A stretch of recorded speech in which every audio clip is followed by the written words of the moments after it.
लाल की, वृंदावन बिहारी लाल की, भारत माता की, भारत माता की, वंदे वंदे वंदे। नमः पार्वती पतिये हर हर।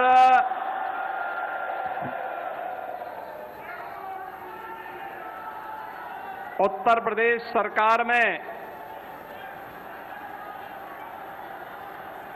बाल विकास और महिला कल्याण विभाग की मंत्री और जनपद इटावा की प्रभारी मंत्री श्रीमती बेबी रानी मौर्य जी, लोकप्रिय विधायक श्रीमती सरिता भदौरिया जी, भारतीय जनता पार्टी के क्षेत्रीय अध्यक्ष श्री राम किशोर साहू जी, विधान परिषद सदस्य श्री प्रांशु दत्त द्विवेदी जी, विधान परिषद सदस्य श्री मानवेंद्र सिंह जी, क्षेत्रीय उपाध्यक्ष श्री शिव महेश दुबे जी, जिला प्रभारी श्रीमती कमलावती देवी जी, जिलाध्यक्ष अरुण गुप्ता अन्नू जी, पूर्व केंद्रीय मंत्री और पूर्व सांसद डॉक्टर राम शंकर कठेरिया जी, पूर्व सांसद श्री रघुराज सिंह साक्य जी, पूर्व सांसद श्री प्रेमदास कठेरिया जी, पूर्व विधायक श्रीमती सावित्री कठेरिया जी, पूर्व विधायक श्री के राज जी, पूर्व विधायक सिद्धार्थ शंकर जी, भारतीय जनता पार्टी और सहयोगी दलों के हमारे सभी पदाधिकारीगण, भारी संख्या में इटावा सदर, जसवंत नगर, भरतना से जुड़े हुए सभी मेरे उपस्थित बहनों और भाइयों, आज मुझे भारत की पौराणिक और ऐतिहासिक परंपरा से जुड़ी हुई पावन भूमि इटावा की इस पावन धरा को नमन करने का अवसर प्राप्त हुआ है। मैं इटावा की इस पावन धरा को नमन करते हुए आप सभी उपस्थित जनता जनार्दन का और इटावा वासियों का हृदय से स्वागत करता हूं, अभिनंदन करता हूं। बहनों और भाइयों, अब इटावा के नाम पर कहीं भय और दहशत नहीं होती है। अब इटावा के नौजवान के सामने पहचान का संकट नहीं होता है। अब इटावा का नौजवान प्रदेश में या देश में जहां कहीं जाता है तो जो सम्मान अन्य यूपी के जनपद वासियों को प्राप्त होता है, वही सम्मान इटावा वासियों को भी प्राप्त होता है। पहचान के संकट से उभारने का काम डबल इंजन की भारतीय जनता पार्टी की प्रधानमंत्री मोदी जी के नेतृत्व की सरकार ने आप सबको दिया है। और इस अवसर पर जब मुझे आज यहां आने का अवसर प्राप्त हुआ तो मुझे बताते हुए प्रसन्नता है कि इटावा जनपद की 128 परियोजनाओं को, जिनकी लागत 604 करोड़ है, इसका उपहार भी मैं इटावा वासियों को प्रदान कर रहा हूं। इसकी हृदय से बधाई देता हूं। इटावा के सामने 2017 के पहले पहचान का संकट किसने खड़ा किया था? किसी और ने नहीं, इटावा से ही जीतने वाले लोगों ने इटावा के सामने पहचान का संकट खड़ा किया था। और जब इटावा के नौजवानों के सामने, इटावा के अन्नदाता किसानों के सामने, इटावा के कारीगरों के सामने, इटावा की बहन और बेटियों के सामने पहचान का संकट आएगा तो पहचान का संकट ये यूपी का संकट बनेगा। यही तो होता था। लोग इस मार्ग से चलने से डरते थे। भय और दहशत इस कदर हुआ करती थी कि इटावा के नाम पर देश के अंदर होटल में रूम नहीं मिलते थे, धर्मशाला में टिकने नहीं देते थे, और निवेश के नाम पर तो सब नदारत था, कोई आने वाला नहीं था। लोग कहते थे जब हम स्वयं ही सुरक्षित, हम स्वयं सुरक्षित नहीं है तो पूंजी क्या सुरक्षित रहेगी, पूंजी क्या सुरक्षित रहेगी। और इसीलिए 2017 में जब प्रधानमंत्री मोदी जी के आह्वान पर आप सबने भारतीय जनता पार्टी के कमल को अपने क्षेत्र में खिलाने का अवसर दिया था, और तब डबल इंजन की भारतीय जनता पार्टी की सरकार ने संकल्प लिया था कि अपराध और अपराधियों के प्रति हम जीरो टॉलरेंस की नीति के तहत काम करेंगे, संगठित अपराधियों की कमर तोड़ेंगे और माफिया को मिट्टी में मिलाने का काम भी करेंगे। बहन और भाइयों, भारतीय जनता पार्टी ने जो कहा वो करके दिखा दिया। जिन्होंने उत्तर प्रदेश के अंदर हर जनपद में एक माफिया दिया था, संगठित अपराध का गढ़ यूपी को बना दिया था, यूपी के नौजवान के सामने पहचान का संकट खड़ा कर दिया था, यूपी के किसानों को आत्महत्या करने के लिए मजबूर किया था, यूपी के कारीगरों को बेरोजगार बनाया था, और यूपी के अंदर अव्यवस्था, अराजकता, कर्फ्यू, दंगा, उपद्रव, इसकी पहचान यूपी के साथ जोड़ दी थी। आज यूपी का नौजवान, यूपी का किसान, यूपी का कारीगर, यूपी का नागरिक पहचान के उस संकट से उबर चुका है, लेकिन जिन्होंने संकट पैदा किया था उनके सामने स्वयं पहचान का संकट आ खड़ा हुआ है, उनके सामने पहचान का संकट खड़ा हुआ है।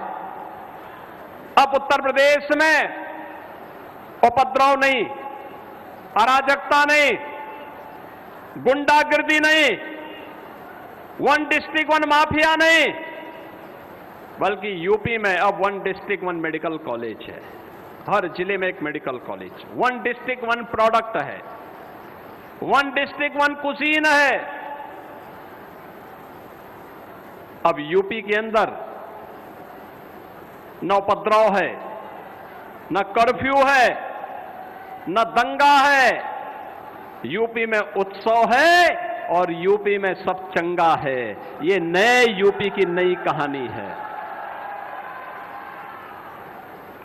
जो लोग पहले अब से 10 कदम दूरी बनाते थे 10 वर्ष पहले तक, आज आप कहीं जाएंगे कहेंगे मैं यूपी का हूं, मैं इटावा का हूं, मैं मैनपुरी का हूं, मैं आगरा का हूं, मैं जालौन का हूं, मैं फतेहपुर का हूं, मैं औरैया का हूं, किसी भी जनपद का आप बताएंगे, वह व्यक्ति आपसे दूरी नहीं बनाएगा, बल्कि उसके मन में आता है कि वह आपके नजदीक आए और आपको गले से मिल ले। यह आज आपकी पहचान है। एक समय यूपी से निकले हुए एक समाजवादी नेता ने जमीन से जुड़ करके कार्य किया था। सम्मानित मुलायम सिंह जी ने काम करने का प्रयास किया था, लेकिन बाद में सिपाही सिंडिकेट ने उनकी पूरी मुहिम को परिवारवाद और वंशवाद की विष बेल में ऐसे लपेट दिया कि कोई नौकरी निकलती थी वो सिंडिकेट उस पर हावी हो जाता था। यहां का नौजवान देखता रहता था, नौकरी नहीं, किसान को उसकी सुविधा का लाभ नहीं, श्रमिकों को उसके उसके श्रमदान से वंचित कर दिया जाता था। विकास के नाम पर लूट खसोट का जो दौर चला, उसने आपके सामने पहचान का संकट खड़ा कर दिया, यूपी को बीमारू राज्य बना दिया। देश की सबसे बड़ी आबादी का राज्य बीमारू हो जाएगा तो देश का क्या होगा। और यही होता था। आज बहनों और भाइयों, यूपी में न दंगा है, न कर्फ्यू है, न उपद्रव है। यूपी में न माफिया है, न संगठित अपराध है। अब हमारा यूपी उत्सव प्रदेश बनकर के उभरा है। हमारा प्रदेश अब बीमारू राज्य नहीं, भारत की अर्थव्यवस्था के ग्रोथ इंजन के रूप में उभरा है। और ग्रोथ इंजन की उसी कहानी को बताने के लिए आज मुझे इटावा जनपद में आने का अवसर प्राप्त हुआ है। उसी कहानी को बताने के लिए आज मैं आया हूं। अभी यहां पर इससे पहले जब मैं मंच पे आ रहा था, प्रोफेसर रामशंकर कठेरिया जी अपनी बात को कह रहे थे। उससे पहले हमारी प्रभारी मंत्री श्रीमती बेबी रानी मौर्य जी ने अपने भाषण में भी इस बात का उल्लेख किया। और यहां की लोकप्रिय विधायक श्रीमती सरिता भदौरिया जी ने भी जिन बातों का उल्लेख किया। बहनों और भाइयों, विकास का पैसा पहले भी था, लेकिन पहले एक सिंडिकेट का कब्जा था। वह सड़क नहीं बनने देती थी, वह पुल और पुलिया नहीं बनने देती थी, आईटीआई, पॉलिटेक्निक और शिक्षण संस्थान नहीं बनने देती थी। विकास के नाम पर लूट थी। गरीब को आज जो राशन मिल रहा है, इस राशन को कुछ चंद लोग डकैती डाल देते थे। गरीब को जो आज आयुष्मान की 5 लाख रुपए की सुविधा मिल रही है, इसमें कुछ चंद लोग कब्जा कर लेते थे। आज आपने देखा होगा, हम लोगों ने पहले बेसिक शिक्षा, माध्यमिक शिक्षा, शिक्षा मित्र अनुदेशकों को 5 लाख रुपए की कैशलेस की सुविधा दी। आज हम लोगों ने उच्च शिक्षण संस्थानों से जुड़े हुए सभी शिक्षकों और शिक्षणोत्तर कर्मचारियों के लिए 5 लाख रुपए की कैशलेस की सुविधा को जारी किया। प्रदेश में पहले से 10 करोड़ लोगों को हम इस सुविधा का लाभ दे रहे हैं। प्रदेश पहले भी था, लेकिन इस पर एक सिंडिकेट का कब्जा था। वह पैसा डकार जाता था, गरीब ताकता रह जाता था। बीमारी की चपेट में आकर के वह टकटकी लगाई देखता रहता था। भूख से मरना, बीमारी से मरना उसकी नियति बन चुकी थी। नौजवान नौकरी के लिए भटकता था, इस सिंडिकेट का कब्जा होता था। नौकरी बिकती थी, नौकरी योग्यता के आधार पर नौजवानों को नहीं मिलती थी। यही तो होता था यूपी में। आज जब मैं देखता हूं, नियुक्ति पत्र वितरण करता हूं, तो इटावा का नौजवान भी धमाकेदार तरीके से नियुक्ति पत्र प्राप्त करता है, तो मुझे बहुत खुशी होती है कि हमारा इटावा का नौजवान भी नियुक्ति पत्र प्राप्त कर रहा है। मैं पूछता हूं उससे कि भाई क्या कहीं से सिफारिश तो नहीं करानी पड़ी? कहता नहीं, अपनी योग्यता से आया हूं। और हम तो धन्यवाद करते हैं कि योग्यता के आधार पर नियुक्ति आज हमें प्राप्त हो रही है। आज मैं देखता हूं यूपी की मेरिट सूची आती है, तो यहां का नौजवान भी उस मेरिट सूची में आता है। अखिल भारतीय प्रतियोगी परीक्षाओं में यहां का नौजवान भी भाग लेकर के सफल होता है। 17 के पहले यह संभव नहीं था। आज जिन मंदिरों के सुंदरीकरण का कार्य हो रहा है, पैसा पहले भी था, लेकिन पहले यही पैसा कब्रिस्तान की बाउंड्री वाल के लिए चला जाता था। ये पैसा आपके मंदिरों के सुंदरीकरण के लिए नहीं मिलता था। 17 के पहले इस समाजवादी ब्रांड को आपकी आस्था की चिंता नहीं थी।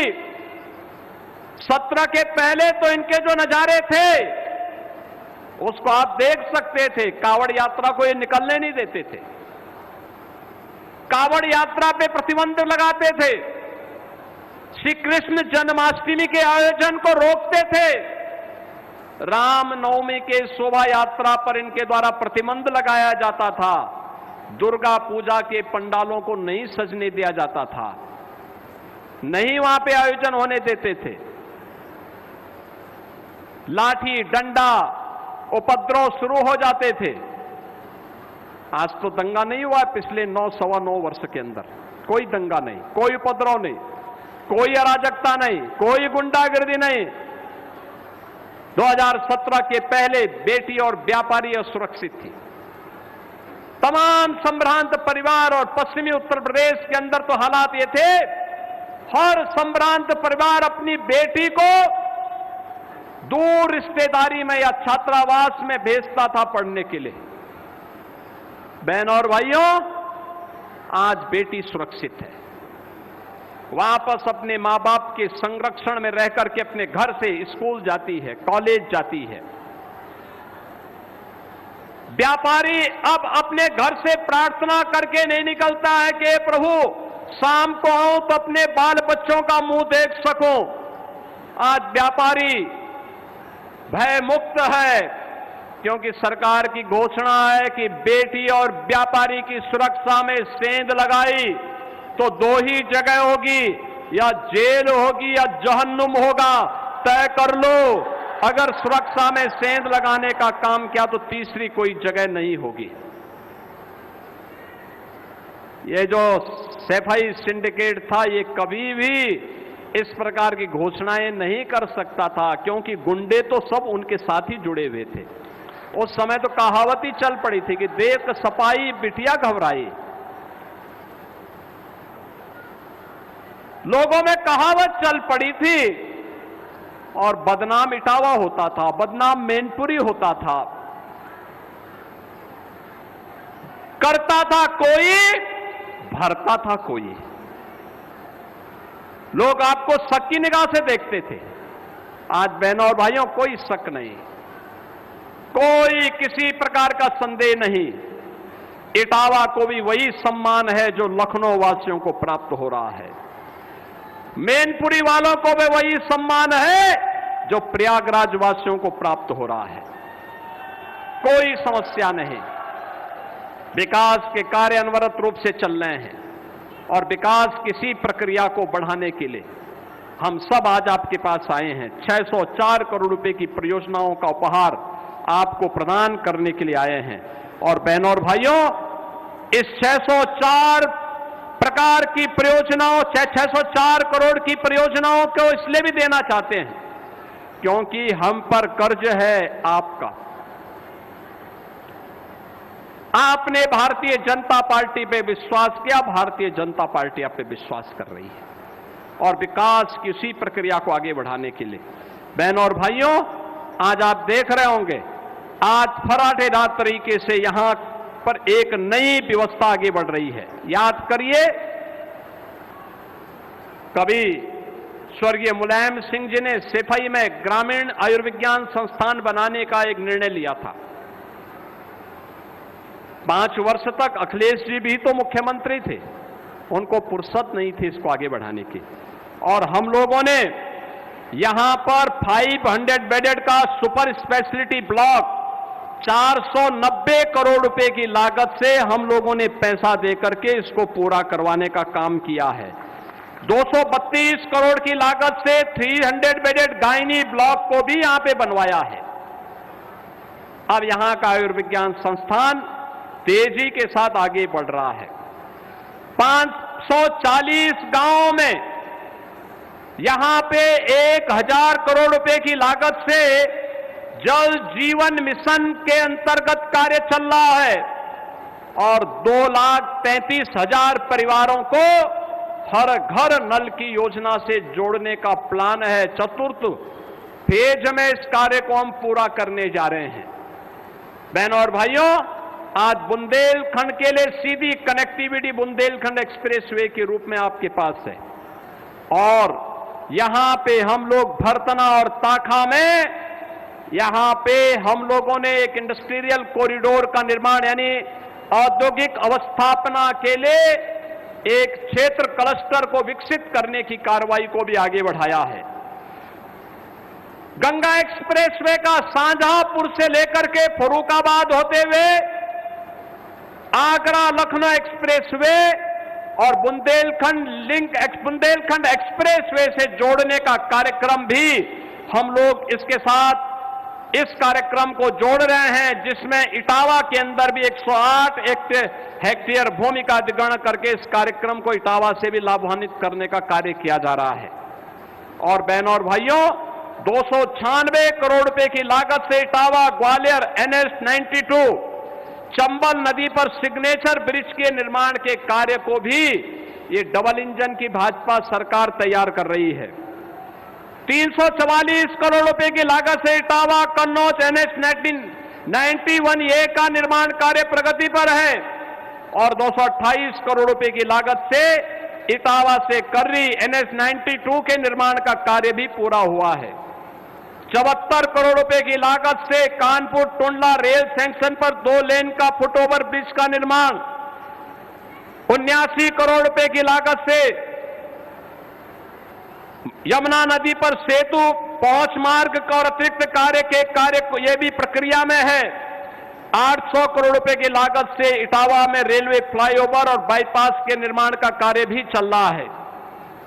भरतना बाईपास के निर्माण का कार्य 69 करोड़ रुपए की लागत से चल रहा है।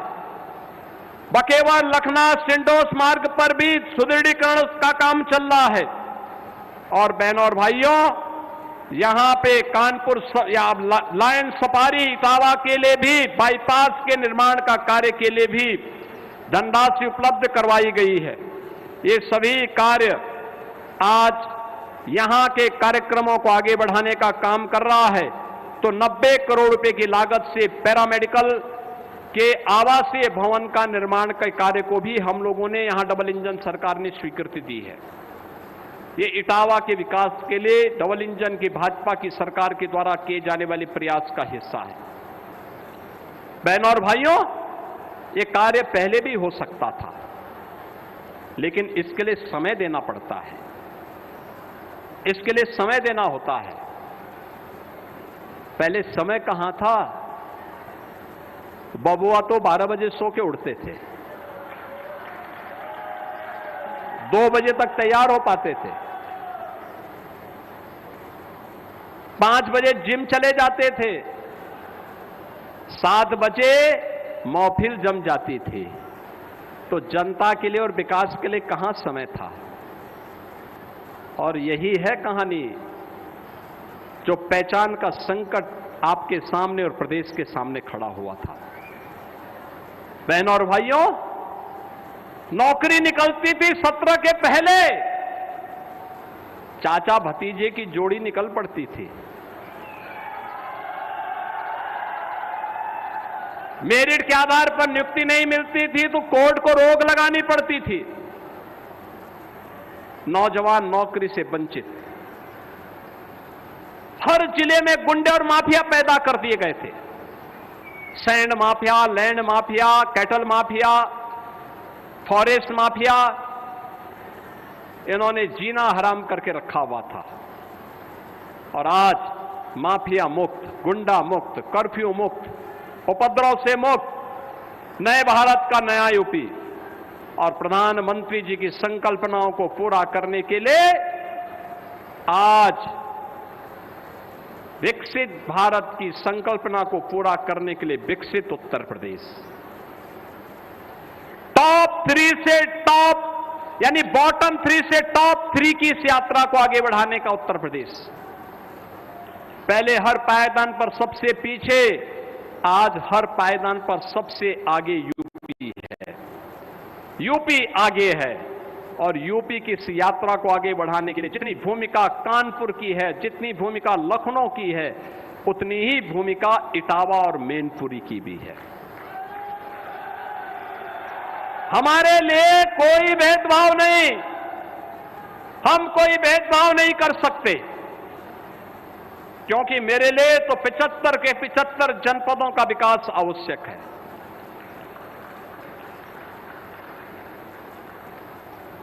और इसीलिए तो प्रधानमंत्री जी ने जब कहा कि 4 ही जाति देश में हैं, एक गरीब है, एक किसान है, एक महिला है, एक युवा है,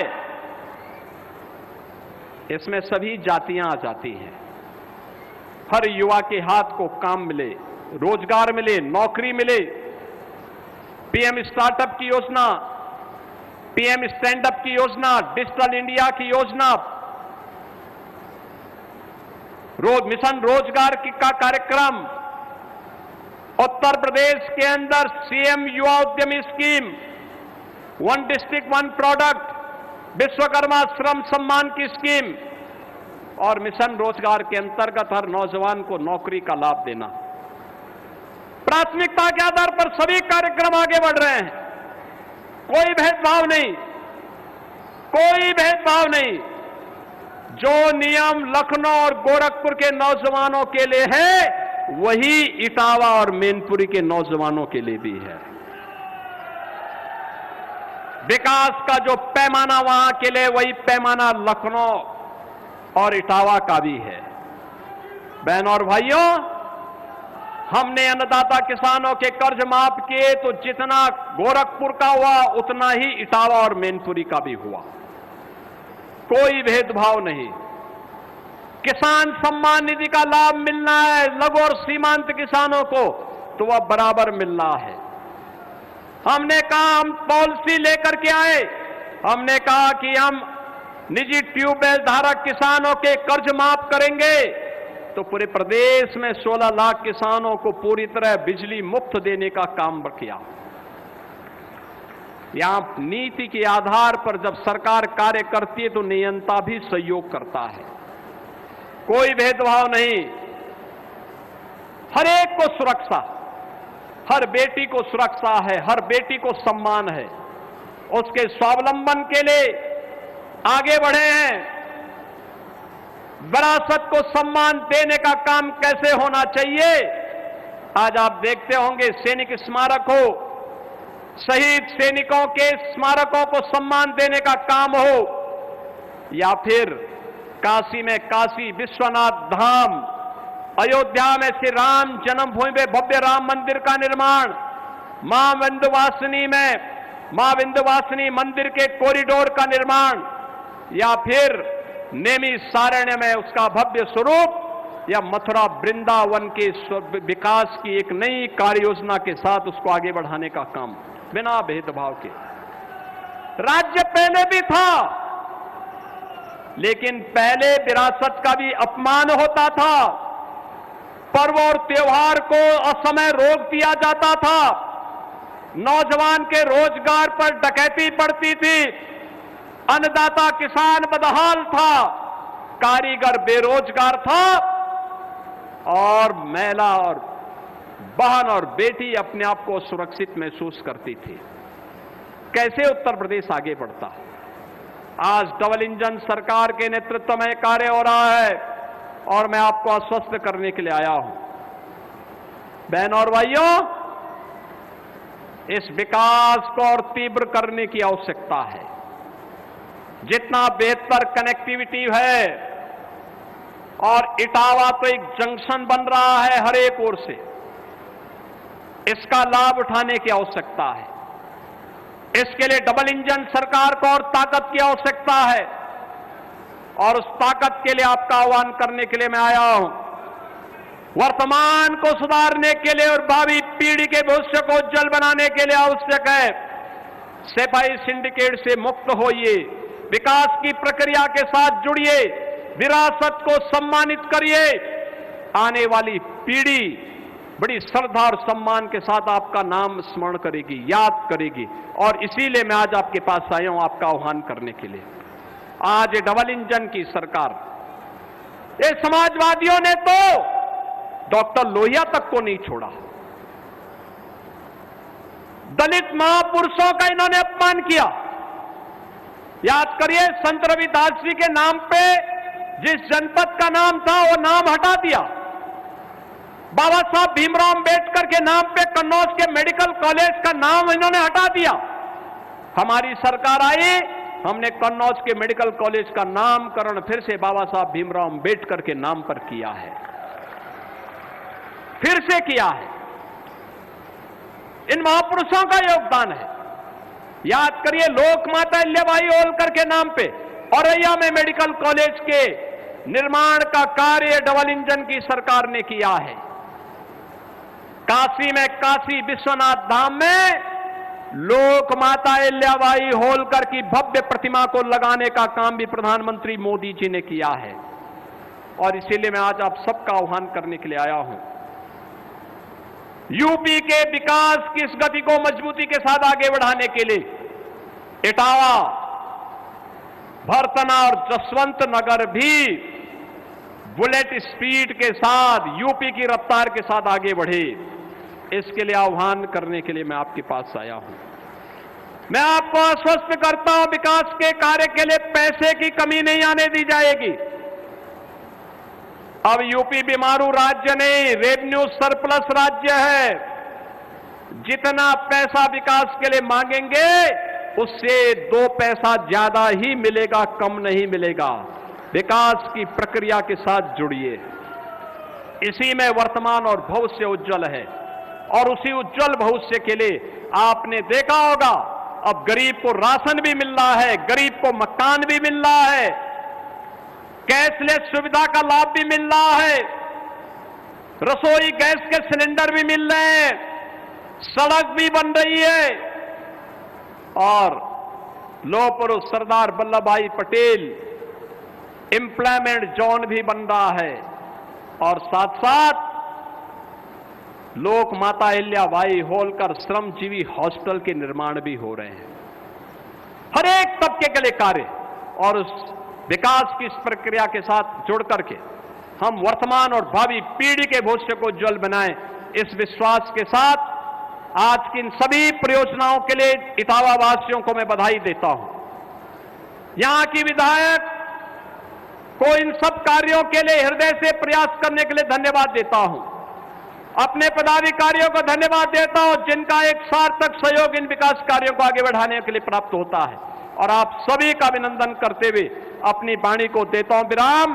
जय जय श्री राम।